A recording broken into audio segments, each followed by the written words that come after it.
નમસ્તે બાળ મિત્રો, કેમ છો બધા? મજામાં છો ને? હા, તમારી શાળામાં બાળમેળો યોજાય છે, તે જ રીતે કલા ઉત્સવ પણ થતો હશે, થાય છે ને? હા, તો આ કલા ઉત્સવમાં અને બાળમેળામાં જુદી જુદી પ્રવૃત્તિઓ થતી હોય, જેમાં તમે જુઓ કે કોઈ વિદ્યાર્થી ચિત્ર દોરવાનું કોઈને ગમતું હોય, તો કોઈને ગાવાનો પણ શોખ હોય, તો કોઈને નિબંધ લખવાનો કે કાવ્ય લખવાનો કે કાવ્ય ગાન કરવાનો પણ શોખ પૂરો થતો હોય છે. આપણી શાળામાં આવા કાર્યક્રમો શા માટે થતા હશે? તો એ કાર્યક્રમો દ્વારા આપણા કૌશલ્યો કેળવાય છે અને એ કૌશલ્યનો વિકાસ થાય છે. તો આજે આ પ્રકરણમાં આપણે પણ આ કલા કૌશલ્ય, કલાના સાંસ્કૃતિક વારસા વિશે આજે આપણે માહિતી મેળવવાની છે. ભારતીય કલાકારોએ તેમની કલા કારીગરી અને હુન્નર દ્વારા ભારતના સાંસ્કૃતિક વારસાને એક અલગ સૌંદર્ય આપ્યું છે. આ ભાતીગળ જીવનને આ કલાકારોએ પોતાની કલા અને હુન્નર ઉદ્યોગ દ્વારા ભારતને એક આગવી ઓળખ આપી છે. બાળમિત્રો, આપણે જોઈએ કે કોઈ ચિત્રકામ, લલિત કળા, રંગપૂર્ણી, નકશીકામ, છાપકામ, લોકનૃત્યો અને સાહિત્ય સર્જન દ્વારા ભારતે વિશ્વમાં એક પોતાનું આગવું સ્થાન ઊભું કર્યું છે. મધ્યયુગ દરમિયાન આ વિવિધ કલા અને કલા સૌંદર્યનો રૂપ આપણે જોઈ શકીએ છીએ. જેમાં આપણે ચિત્રકલા વિશે જાણીએ તો ચિત્રકલા એ બધી જ કલામાં એક મહત્ત્વની એક કલા છે. ચિત્રકલામાં રંગ અને રેખાઓ દ્વારા પ્રકૃતિના જડ અને ચેતન તત્વોને આપણે વિશેષ સ્વરૂપે અને આકર્ષક રીતે રજૂ કરી શકીએ છીએ અને પ્રકૃતિના જે ભાવો છે તેમાં આપણે દેખી શકીએ છીએ. તો જોઈએ ચિત્રકલા. ચિત્રકલા બાબરના સમયથી ચિત્રકલાનો વિકાસ જોવા મળે છે. ચિત્રકલા પર ગુલશન ચિત્રાવલી અને હમ્જનામા નામના વિશિષ્ટ ગ્રંથો લખાયા હતા. આકારીજા નામના મહાન ચિત્રકારના નેતૃત્વમાં આગ્રામાં એક ચિત્રશાળાની સ્થાપના કરવામાં આવી હતી. એટલે કે આગ્રામાં ચિત્રની એક ગેલેરી રજૂ થાય તે મુજબની એક ચિત્રશાળા શરૂ કરેલી હતી. આ સમય દરમિયાન ચિત્રકારોએ પશુ પંખીના ચિત્રો અને પુષ્પોના ચિત્રો વિશિષ્ટ રીતે આલેખ્યા છે. આપણે ચિત્રમાં જોઈ શકીએ છીએ કે પશુ પંખીના જે ચિત્રો છે અને ફૂલોના ચિત્રો ચિત્રકારોએ આકર્ષક રીતે રજૂ કર્યા છે. અકબરના સમયથી છબી ચિત્રોની શરૂઆત થયેલી. શાસકો પોતાના ચિત્રો દોરાવીને ચિત્રકારોને પ્રોત્સાહન આપતા અને આ રીતે કલાને ઉત્તેજન આપ્યું હતું. જહાંગીરના સમયમાં વિશિષ્ટ તહેવારો અને પ્રસંગોના ચિત્રો રજૂ થયેલા છે. આવા ચિત્રો બનાવી અને કલાકારોએ તે સમયના કોઈ પ્રસંગ કે કોઈ ઘટનાને રજૂ કરેલી છે. જેમાં રાજ દરબારના ચિત્રો, યુદ્ધના ચિત્રો, શિકારના દ્રશ્ય દર્શાવતા ચિત્રો, સામાજિક જીવનના દ્રશ્યો જેવા ચિત્રો વિશેષ પ્રમાણમાં દોરાયેલા છે. મુગલ ચિત્રકલાની જેમ રાજસ્થાનમાં મેવાડ, જયપુર, મારવાડ અને કોટાની જે ચિત્રશૈલી હતી એ સુવિખ્યાત હતી. જેમાં ભારતની પૌરાણિક કથાઓ, મહાકાવ્યો અને દેવી દેવતાઓના ચિત્રોનું ખૂબ જ સર્જન થયેલું છે. તે જ રીતે ગુજરાતની શૈલી પણ ખૂબ પ્રચલિત છે. ગુજરાતની શૈલીમાં તળપદી, સાદી અને કથા પ્રસંગને વિશદતાથી રજૂ કરતી અને લોકજીવનનો ધબકાર ઝીલતી સજીવ કલા આપણને દ્રશ્યમાન થાય છે. બાળમિત્રો, તમે પણ ચિત્રો દોર્યા છે અને ચિત્રની કોઈ સ્પર્ધામાં તમે પણ ભાગ લીધો છે, જેમાં તમે પોતાની કલા રજૂ કરી અને ક્યાંક નંબર પણ મેળવ્યો હશે. તો કોઈ વિદ્યાર્થી મિત્રોને સંગીતમાં રસ હોય કે જે બાળકો સંગીત ક્ષેત્રે સંગીત કલામાં નિપુણ હોય છે. ભારતીય સંગીતમાં લય, તાલ વગેરેનો સંગમ જોવા મળે છે. ભારતીય સંગીત સ્વર, લય અને તાલની દૃષ્ટિએ વિશ્વમાં પોતાનું આગવું સ્થાન ઊભું કર્યું છે. ભારતમાં સામવેદ જેમાં સંગીતનું નિરૂપણ થયેલું છે. બાળમિત્રો, દિલ્હી સલ્તનત કાળ સમય દરમિયાન ભારતમાં સંગીત માટે ઇસ્લામિક સૂફી સંગીતનો પણ શરૂઆત થયેલી. તો સંગીત વિશે વિશેષ માહિતી મેળવીએ. સંગીત ક્ષેત્રે અમીર ખુસરોએ કવાલીની શોધ કરી અને ધ્રુપદને બદલે ખયાલ પદ્ધતિ દાખલ કરી હતી. દેવગીરીના સારંગદેવે સંગીત રત્નાકર અને ગુજરાતમાં હરિપાલ દેવે સંગીત સુધાકર નામનો સંગીતનો ગ્રંથ લખ્યો હતો. સંગીતના અંગો સમજવા માટે સંગીત રત્નાકર નામનો જે ગ્રંથ છે તે બેજોડ છે. અકબરના સમયમાં તાનસેન શાસ્ત્રીય ગાન સાથે સંકળાયેલ સૌથી મહાન કલાકાર હતા અને એ જ સમયમાં આપણા ગુજરાતની સંગીત બેલડી એટલે કે તાનારીરી એ બે બહેનોનું નામ પણ અજોડ છે. બાળમિત્રો, તમારામાંથી પણ કોઈ વિદ્યાર્થીએ કોઈ કાવ્યનું સર્જન કર્યું હશે, તો કોઈએ કોઈ લેખનું સર્જન કરી અને લેખ લખ્યો હશે. તે જ રીતે કોઈ વિદ્યાર્થીએ ગીતોની પણ રચના કરી હોય, તો કોઈએ બાળગીતો પણ બનાવ્યા હોય. તો બાળમિત્રો, આ છે સાહિત્ય. મધ્યયુગ ગાળા દરમિયાન વિવિધ કલાકારોએ વિવિધ વિષયોમાં ખેડાણ કરીને વિવિધ સાહિત્ય કૃતિઓ તૈયાર કરી છે, જેના વિશે આપણે આજે માહિતી મેળવીએ. સાહિત્યમાં સિદ્ધ હેમ શબ્દાનું શાસન નામનો જે ગ્રંથ છે, જે હેમચંદ્રાચાર્ય દ્વારા લખાયેલ છે. ગીત ગોવિંદમ નામના ગ્રંથની રચના જયદેવે કરી હતી. આ ગ્રંથ એક સંસ્કૃતનો કાવ્ય ગ્રંથ હતો. તે જ રીતે હિતોપદેશ નામના ગ્રંથની રચના નારાયણ પંડિત નામના વ્યક્તિએ કરી હતી. સિદ્ધાંત શિરોમણી અને લીલાવતી નામના ગ્રંથોની રચના ભાસ્કરાચાર્ય દ્વારા થઈ હતી. પૃથ્વીરાજ રાસો નામના ગ્રંથમાં પૃથ્વીરાજ ચૌહાણની વીરતાપૂર્ણ કાર્યોનું વર્ણન કરેલું છે. પૃથ્વીરાજ ચૌહાણની વીરતા અને તેમની જીવનકથા નિરૂપાયેલી છે, જે ગ્રંથની રચના ચંદ બરદાઈએ કરી હતી. આ ઉપરાંત તુગલકનામા અને તારીખે દિલ્હી નામના ગ્રંથની રચના અમીર ખુસરોએ કરી હતી. કિતાબુલ હિન્દ રહેલા નામની ગ્રંથની રચના ઇબ્ન બતુતા નામના વ્યક્તિએ કરેલી. કન્નડે પ્રબંધ પદ્મનાભે કરેલી. પદ્માવત ગ્રંથની રચના મોહમ્મદ જાયસી દ્વારા થયેલી હતી. બાળમિત્રો, આ સાહિત્યની વધારે માહિતી મેળવવા માટે તમે શાળા પુસ્તકાલયની મદદ લઈ શાળા પુસ્તકાલયમાં જે પુસ્તકો છે એ પુસ્તકોની માહિતી મેળવી અને વધુ અભ્યાસ કરવો અને તમારા દ્વારા કોઈ કાવ્ય, કોઈ ગીત કે કોઈ લેખ લખાયો હોય તો તે સાહિત્ય સ્વરૂપે રજૂ કરવા માટે તમારા શિક્ષકની મદદ લેવી. બાળમિત્રો, તમે પણ માટીના રમકડા બનાવ્યા હશે. ગમે છે ને રમકડા બનાવવા? તો એ જ રીતે કાગળમાંથી પણ અનેક વસ્તુઓ તૈયાર કરી હશે. તો આ છે હસ્તકલા. તો ભારતમાં મધ્યયુગ દરમિયાન પણ હસ્તકલા વિકાસ પામી હતી, તેના વિશે જાણીએ.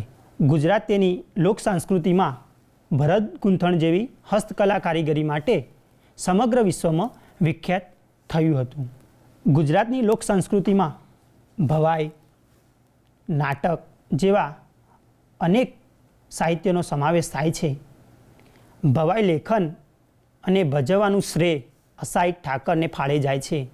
જે ચિત્રમાં તમે પ્રથમ ફોટોગ્રાફ છે તે અસાઈ ઠાકરનો છે. ઝાલાવાડ વિસ્તારમાં પશુપાલકો એક વિશિષ્ટ પ્રકારનો રાસ રમે છે. તે છે હુડો રાસ, જેમાં ભરત ગૂંથણ કરેલી છત્રી દ્વારા આ રાસ રમવામાં આવે છે, જે તેની વિશેષતા છે. બાળમિત્રો, તરણેતરના મેળામાં આ રાસ જોવા મળે છે. તો ચાલો આજે આપણે જોઈએ તરણેતરનો મેળો. તરણેતરનો મેળો જોવા માટે દેશ વિદેશથી લોકો ગુજરાત આવે છે. બાળમિત્રો, નવરાત્રિ આવે એટલે તો ખૂબ મજા આવે છે ને મજા? સંગીતના તાલે રમવાની, કૂદવાની અને ઝૂમવાની ખૂબ મજા આવે. તો ગુજરાતના એ ગરબા પણ ખૂબ પ્રચલિત છે. તો ચાલો ગુજરાતના ગરબા વિશે માહિતી મેળવીએ. ગુજરાતમાં નવરાત્રિના ગરબા ઉત્સવ મહત્ત્વના છે. ગરબી પરથી ઉતરી આવેલ ગરબો શક્તિની આરાધના અને સ્તુતિ સાથે સંકળાયેલો છે. દયારામના સમયથી ગરબીનો ખૂબ વિકાસ થયો છે. સ્ત્રીઓ અને પુરુષો બંને નવરાત્રિમાં ગરબા ગરબી અને રાસ દ્વારા આ ઉત્સવ ઉજવે છે. ગુજરાતના પહેરવેશમાં અનેકવિધ વિશેષતાઓ જોવા મળે છે, જેમાં કચ્છનું ભરતકામ અને મોતીકામ ખૂબ લોકપ્રિય છે. બાળમિત્રો, આ છે પાટણના પટોળા. આપણે અભ્યાસ કર્યો કે ભારતમાં અનેક સમયથી ભારતની ચિત્રકલા, નૃત્યકલા વગેરે જેવી લલિત કળાઓ દ્વારા ભારતનો વારસો ટકી રહ્યો છે અને આ સાંસ્કૃતિક વારસાએ વિશ્વમાં ભારતનું એક અલગ સ્થાન ઊભું કર્યું છે. મધ્યયુગ સમય દરમિયાન શહેરોનો પણ વિકાસ થયેલો છે.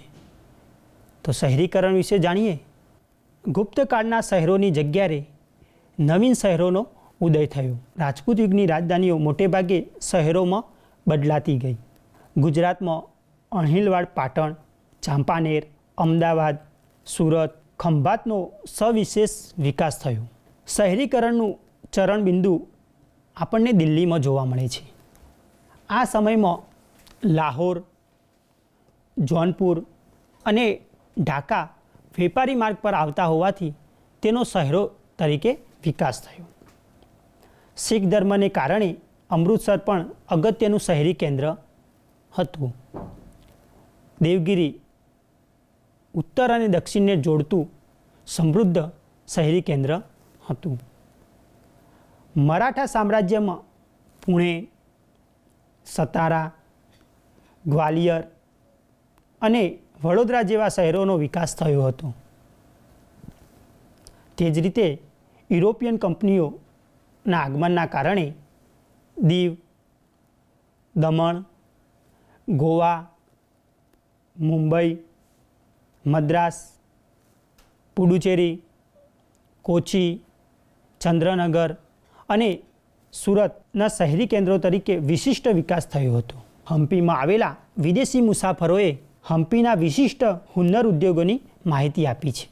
વિજયનગરથી સુતરાઉ કાપડ, રેશમી કાપડ અને મસાલા તેમજ અન્ય ચીજવસ્તુઓ યુરોપ જતી હતી. હમ્પીમાંથી 3 પ્રકારના સુવર્ણ સિક્કાઓ મળી આવે છે. તે સમયે ગુજરાતમાં વીરજી વોરા, જે ચિત્રમાં આપણે જોઈ શકીએ છીએ, તેમજ ગોપી મલિક, જે ચિત્રમાં આપણને દેખાય છે, જેવા વિશ્વવિખ્યાત સોદાગરો સુરતમાં રહેતા હતા.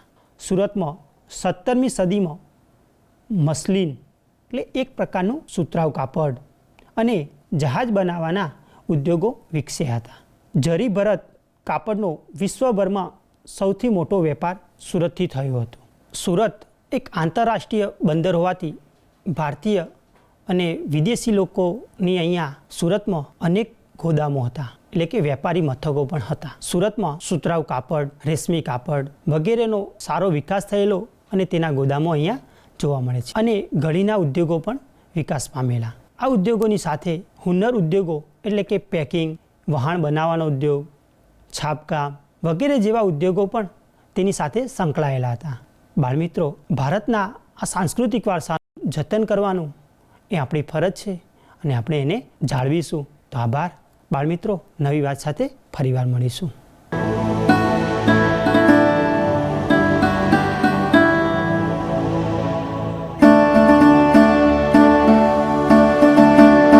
नमस्ते बच्चों, कैसे हो आप सब? मज़े में ना? चलिए अब हम आज बात करेंगे इकाई 6 डॉक्टर विक्रम साराभाई.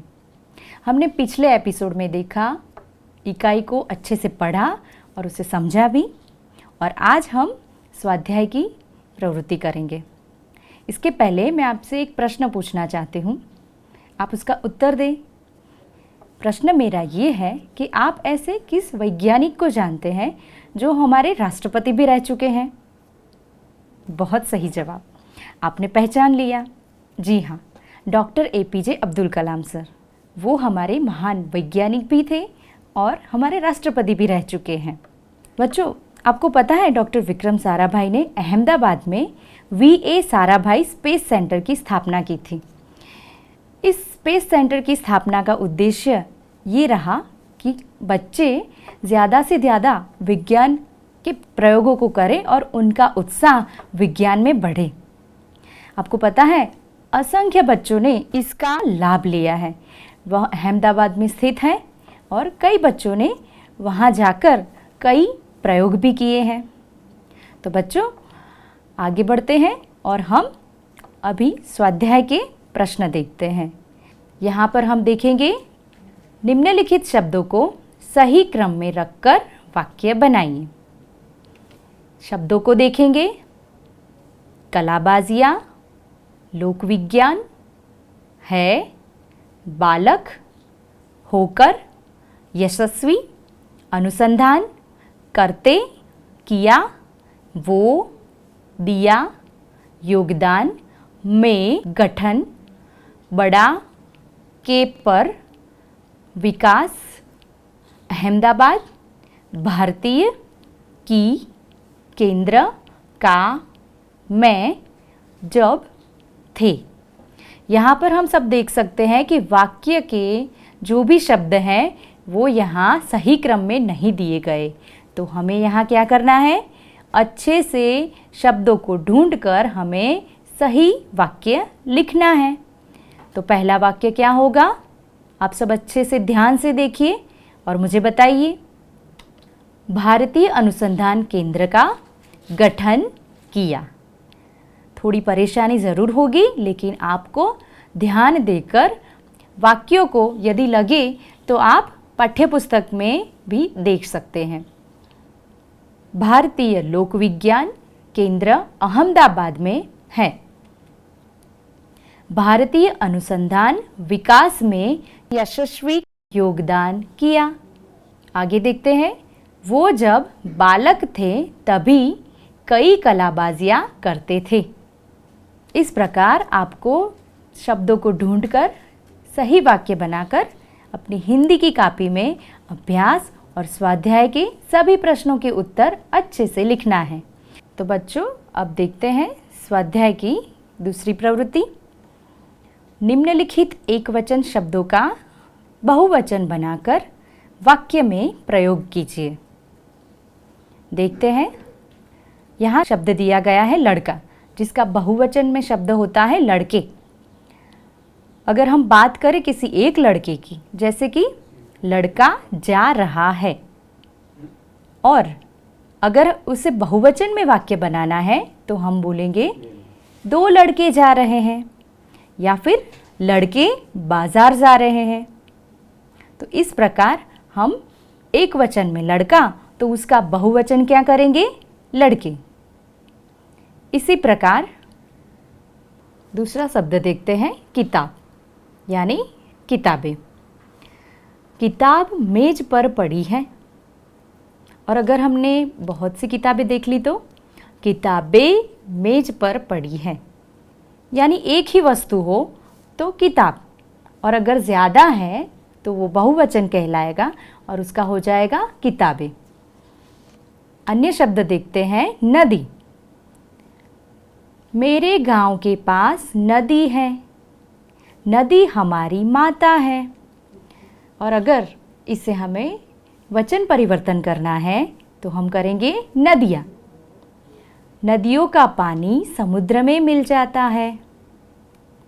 नदी हमारी माता है, नदियाँ भारत की शान है, नदियाँ हमें जीवन देती हैं।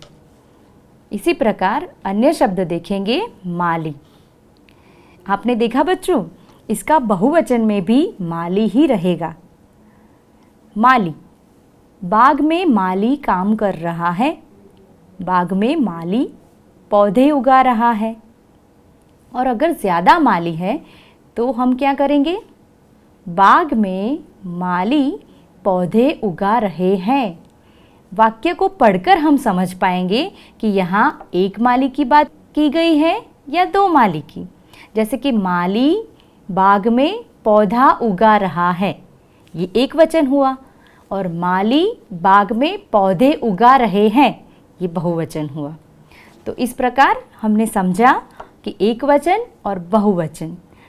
अगर वचन परिवर्तन करना है तो अगर बहुवचन दिया है तो आप एक वचन भी कर सकते हैं, जैसे कि किताबें। यदि किताबें दिया गया है तो आपको उसका एक वचन वचन परिवर्तन में किताब करना है। आगे का प्रश्न देखते हैं। इसे आपको अच्छे से पढ़ना है और समझना भी है। वाक्य है, यह किताब कोकिला की है। यह किताब कोकिला की है। किताब तो है, लेकिन किसकी किताब? कोकिला की।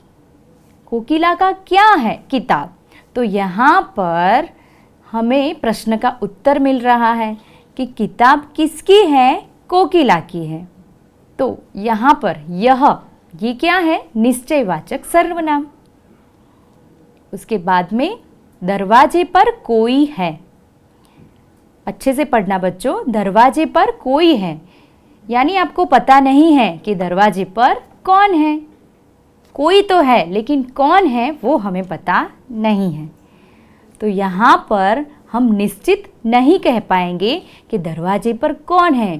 तो इसी वजह से जिस वाक्य में हम निश्चित रूप से यह न कह पाए, उस व्यक्ति या वस्तु का नाम निश्चित रूप से बताया ना गया हो, तो उसे हम अनिश्चयवाचक सर्वनाम कहेंगे, जैसे कि कोई। आगे का वाक्य देखेंगे। प्रीति के पास कुछ तो है, यानी प्रीति के पास कुछ है, लेकिन क्या है वो हमें पता नहीं है। उसके पास रुमाल भी हो सकता है, उसके पास मोबाइल भी हो सकता है, उसके पास पेन भी हो सकती है, कुछ भी हो सकता है। तो यहाँ पर भी हम निश्चित रूप से नहीं कह पाएंगे कि प्रीति के पास क्या है, तो यह भी अनिश्चयवाचक सर्वनाम कहलाएगा। तो बच्चों, आपने अच्छे से वाक्यों को पढ़ा और उनमें जो फ़र्क है वो भी समझा, निश्चयवाचक सर्वनाम और अनिश्चयवाचक सर्वनाम। पहले देखते हैं निश्चयवाचक सर्वनाम। हाँ, इसकी अगर व्याख्या हम देखें तो समझे, जिस सर्वनाम के द्वारा किसी पास या दूर की वस्तु या व्यक्ति का निश्चित रूप से बोध करवाया जाए, उसे निश्चयवाचक सर्वनाम कहते हैं। जैसे कि पहले और दूसरे वाक्य में हमने देखा कि यह किताब कोकिला की है। तो यहाँ पर निश्चित रूप से हमने जाना कि हाँ, यहाँ पर सर्वनाम है और वो निश्चित है, इसीलिए हमने निश्चयवाचक सर्वनाम कहा। आगे इसके उदाहरण भी देखेंगे, जैसे कि वह किताब रमेश की है। किताब तो है, लेकिन किसकी? रमेश की। तो इस प्रश्न का उत्तर भी हमें मिल गया कि रमेश की किताब है। तो इसीलिए वह निश्चयवाचक सर्वनाम कहलाएगा। उसी प्रकार यह परेश का घर है। घर तो है, लेकिन किसका? परेश का। तो यहाँ पर ये निश्चयवाचक सर्वनाम कहलाएगा। अनिश्चयवाचक सर्वनाम, जिस सर्वनाम के द्वारा किसी वस्तु या व्यक्ति का निश्चय न हो, तब अनिश्चयवाचक सर्वनाम कहते हैं। जैसे कोई, कुछ। हमने तीसरा और चौथा वाक्य देखा, जिसमें था दरवाजे पर कोई है। कौन है वो हमें पता नहीं है। उसी प्रकार प्रीति के पास कुछ तो है। निश्चित रूप से हम इन दोनों वाक्य में नहीं कह सकते कि उनके पास क्या है, दरवाजे के बाहर कौन है। इसी वजह से यहाँ पर कोई और कुछ अनिश्चयवाचक सर्वनाम कहलाएंगे। इसके और उदाहरण भी देखेंगे। दरवाजे पर कोई खड़ा है। दरवाजे पर कोई आया है, ये भी लिख सकते हैं। कक्षा में कुछ छात्र बैठे हैं। बैठे हैं, लेकिन कितने छात्र बैठे हैं, कौन कौन बैठा है, ये निश्चित नहीं है। तो यह हुए अनिश्चयवाचक सर्वनाम। इस प्रकार आपको सही वाक्य बनाकर अपनी हिंदी की कॉपी में अभ्यास और स्वाध्याय के सभी प्रश्नों के उत्तर अच्छे से लिखना है। आशा रखती हूँ कि आप सभी को इकाई 6 डॉक्टर विक्रम साराभाई अच्छे से समझ आ गया होगा और आप सबको मज़ा भी आया होगा। धन्यवाद।